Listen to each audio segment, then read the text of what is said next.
but I don't really usually care. That's because over time, I've been able to grow out of some of that fear of man. But the key word there is time. It takes time. There is no reason to settle.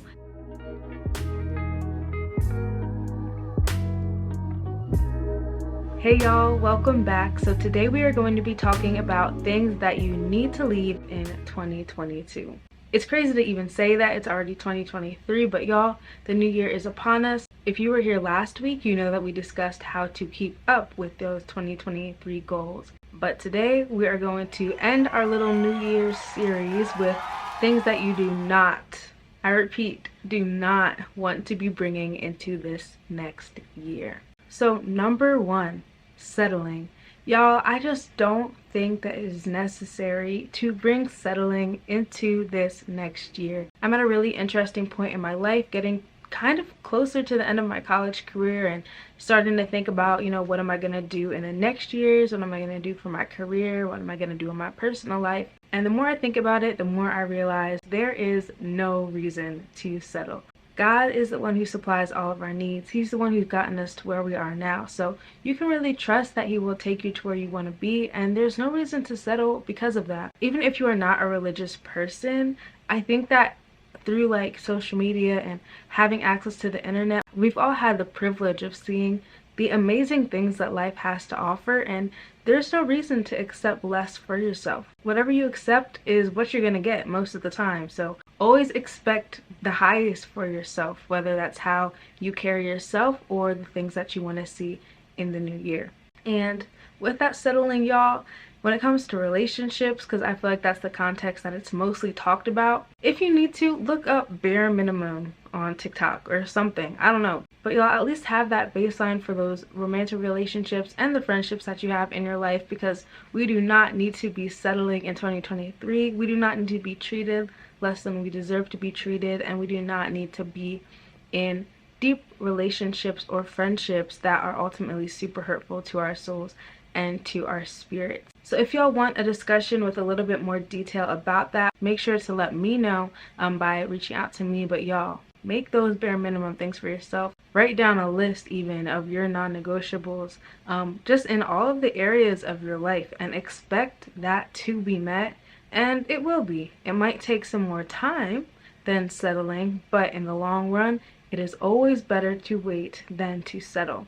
Because when you settle, you have a lot of regret, a lot of contempt, and it can lead to a lot of negative feelings about whatever that thing is that you've settled for. So don't settle in 2023. Kind of going off of that, another thing that we really need to leave in 2022 is toxic bonds. Yes, y'all, toxic bonds.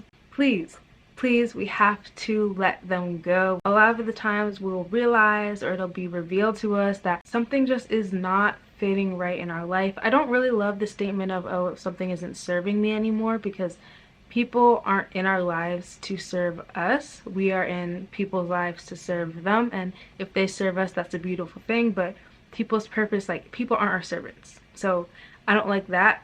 But I think that you can realize over time that someone can be very much draining you in an unhealthy way.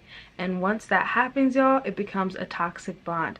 And this can be found in friendships, this can be found in romantic relationships, it can be found in any just type of connection that you have in life. And I would say toxic bonds are really going to be those things that disrespect your boundaries and who you are as a person repetitively, don't account for who you are or respect your needs, push you to be feeling less of yourself as a person, to have constant doubts about who you are, about your purpose, X, Y, Z, and any really bond that seeks to belittle the person that you are.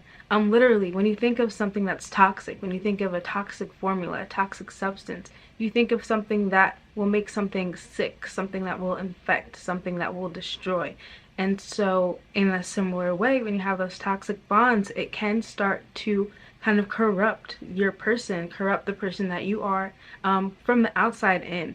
And that's just so bad and not good for you at all. And I think sometimes the people on the other side of those toxic bonds are people that we really care about. So when I say letting go of toxic bonds in 2023, that doesn't always mean cutting people off. Of course, if there is emotional or physical abuse, that is something very serious. That is something that, seek professional help for that. And yes, in that case, probably cut off. But I think a lot of times with toxic bonds, it can be with people that maybe we don't want to see leave our life yet, people that we think that we are maybe in their life to serve them and to encourage them and to push them to be a better person. But by letting go of that toxic bond, you can start detaching yourself emotionally from that person. So you're in that person's life still, but they're not somebody that you are dependent on, that you're drawing any confidence from. They might not be someone that you're confiding in anymore. You might not see them as often. Trying to just make that separation is really how those toxic bonds break, because they're not bonds anymore. They're just relating. Maybe you see them, you relate to them, but you're not bonded to them anymore. And that's at least, I think, the bare minimum of what you should be doing in 2023 with those relationships in your life. And of course, pray, ask for advice from either your mentor or friends that you look up to on how to handle those situations. But definitely in this year, start taking steps so that way you don't have a lot of those toxic things crippling your growth and making it harder for you to progress in this next year. Next, y'all, and a reason why I think it can be hard for us a lot of times to break these toxic bonds is the fear of man. Y'all, this is a lifetime journey, definitely on this specific point, but we gotta be progressing towards it every year. Every year this is gonna be on the list of things we need to leave behind, because year after year we have to learn to let go of that fear of man. What is the fear of man? Fear of man is essentially being so concerned with other people's thoughts, opinions, or judgments of you that it negatively impacts the degree to which you can live out the life that God has called you to live, and it negatively impacts the degree to which you pursue and do the things that you want to do. Now, I think there is a degree of practicality when it comes to, of course, like having other people's opinions in mind. Like, I'm not going to show up to my professional office job in sweatpants and a sweatshirt just because I don't care about other people's opinions. Like, that would be foolish. People's opinions and perspectives do matter and do hold weight, but me dressing to the status quo at work isn't me degrading or being diverted from the path that I am choosing to walk on, for my goals, for my dreams. And that's really where that difference comes into place. Like, it is healthy in some situations to take people's opinions in mind and to factor those in, but a lot of the times, and that's when it becomes fear, is when it is unhealthy to do so. I think that overcoming this fear of man really has a lot to do with confidence, self-confidence, and of course confidence in God, and trusting that God will bring you through things and that God is the one who's carrying you through, not people. And that's a process. That is honestly something between, you and God, something that you have to trust that he will carry you through, because he will. Trust me, he will. In the meantime, some things that you can do, I think, first in addressing this topic of the fear of man is writing down the things that make you afraid of other people's opinions. For me, that used to be posting. Like, I really used to think like, yo, people are about to clown me, and sometimes they do, but I don't really usually care.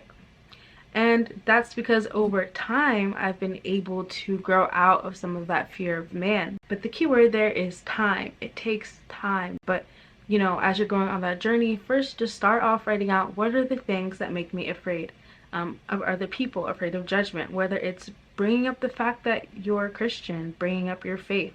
It might be public speaking. It might be wearing something a little bit different than what other people wear. What are those things that just start to make you afraid or nervous of the people around you? And identify what those things are. Accept it for yourself, that that's where you're at. Don't try to lie to yourself or be fake or act like you've got something that you don't got.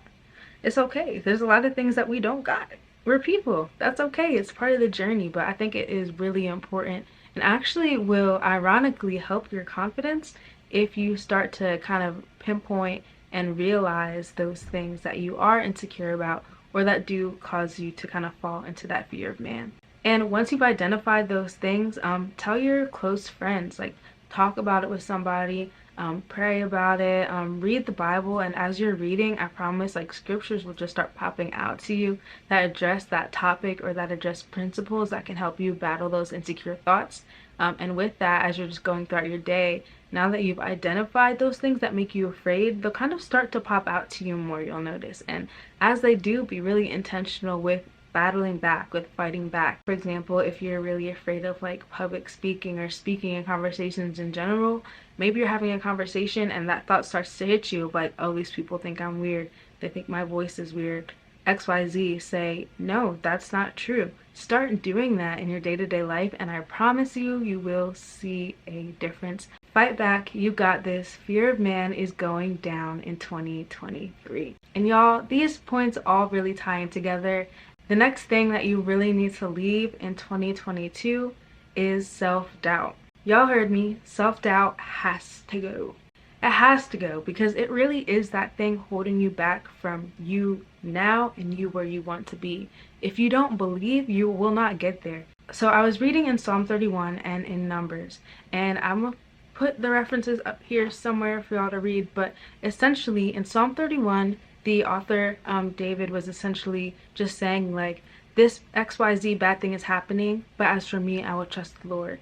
XYZ struggle I'm going through, but as for me, I will trust the Lord. And eventually you see he is brought to victory, and that he sees that light. But first there's a lot of darkness, but even through that, he trusted the Lord. When you flip back to Numbers, just for general storytelling terms, essentially there's this group of people and they need to get from point A to point B.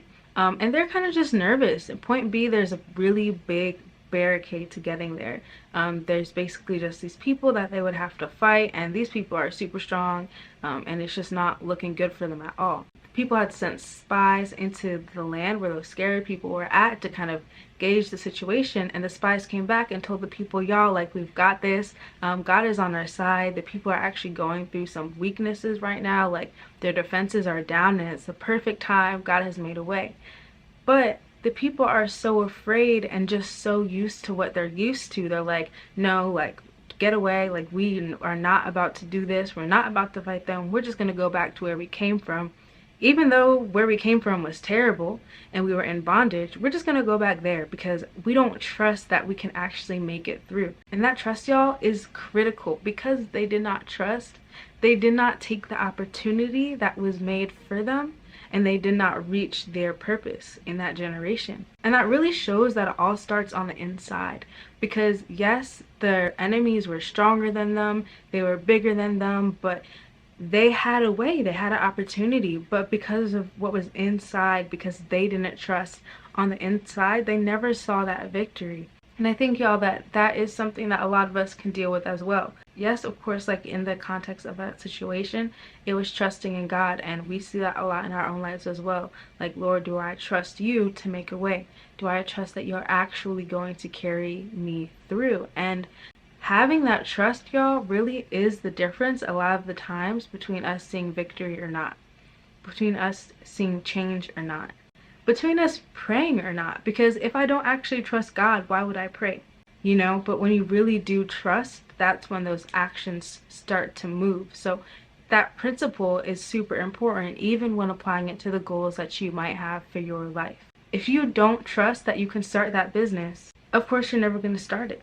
If you don't trust that you can actually follow through and hit those gym goals, of course you're never going to start consistently. Do you trust yourself to get from point A to point B, to be consistent, to show up, to do XYZ? And do you trust God that he will provide and carry you through and redirect you, even if it's a way that you didn't expect to go, in your purpose? Ask yourself that, wrestle with that, meditate on that. And it is so important, y'all. Like, that trust is so important, and it needs to replace self-doubt, because self-doubt is such a lie. None of us know the future, and that proves that self-doubt in and of itself is a lie, because self-doubt is telling you that, oh, in the future that's going to go bad, but you don't know the future.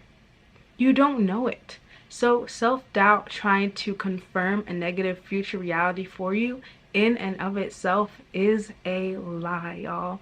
It's not real. It's a facade to hold you back. And so it is so important to learn to trust yourself, and most importantly, to trust God. And y'all, last but not least, another thing to leave in 2022 is unrealized potential. I couldn't think of a simpler way to say it, but I feel like a lot of people have a lot of different passions and interests that they never get to pursue. And I just think that in this new year, it's really important that you take the time to just really enjoy the life that you have. Enjoy the things that you love. If you love dancing, look up YouTube dance tutorials and do it in your room once a week. I don't care. You don't have to become a professional. You don't have to be the best at it, but whether it's dancing, games, learning how to sew or knit, I don't know. But whatever it is, just something that you enjoy. Like, it could be something so silly. It could be the silliest thing. Like, I don't care. I don't know what your interests are. But take time to actually like enjoy those. I just feel like a lot of times we can go through life just doing the things that we need to do to survive, just doing the things that we know are our civic duties, and not really taking the time to enjoy those little things that we like to do. So if you want to go to that pottery class that you always wanted to try new food every week, like, I don't know, just we have to start, I think, really tapping into the potential for the things that we enjoy, because I really do believe that the desires and the things we have interests in aren't there on accident. And even if the purpose of those desires is just to bring joy to your life, that's more than enough. And I think it's important that, of course, as long as it's something wholesome and not destructive, we kind of take advantage of that a little more and make the time to tap into that potential. And I think a lot of the time when discussing unrealized potential, there's a lot of pressure that, like, oh, that means like when you reach your potential, you're going to be a millionaire or like a billionaire. But sometimes the unrealized potential is just that there's a little way that you can add a little more joy into your life, a little more sunshine into your day that isn't being tapped into. And you know, by kind of starting small, I think that you can see those changes. Whether maybe you do become a professional Hollywood dancer, I don't know, y'all, do you? But even if that little difference is just that you get a little more joy in your day, that is more than enough. But yeah, y'all, I hope that this was helpful. 2023 is going to be a good year. I'm excited to get to go along with y'all on a deeper level this year. Last year creating was really fun for me, but I feel like most of what I was putting out was kind of more on the surface level, and I really have felt that nudge to go deeper. So I am really excited. Let me know, y'all, any future topics that you would want to hear about. But remember, y'all, in 2023, we are not settling. We are letting go of those toxic bonds. We are letting go of fear of man and self-doubt. And we are going to start tapping into that unrealized potential and finding ways that we can really start doing and start putting action behind the interests and desires that we have. I promise y'all, with these steps, 2023 is going to be a better year for you. Even if the year is a hard year for you, and I pray it's a year of peace. But knowing yourself better and knowing God better is going to make you feel more internally fulfilled, which means a better year. But thank y'all so much for watching this week's video. I really hope that you did enjoy and that you took away some good and valuable things to take back into your own life. Really enjoyed talking with y'all today. Don't forget to like, comment, and subscribe if you want to listen to the audio version of this video. Maybe you're trying to listen to this again on your way to school, driving to work, while you're doing the dishes. Don't forget to tap in on Spotify, Apple Music, and other podcast streaming services at the I Am Podcast by Jaazy. But yeah, y'all, thank you again for tuning in. I will see you next week. Stay blessed.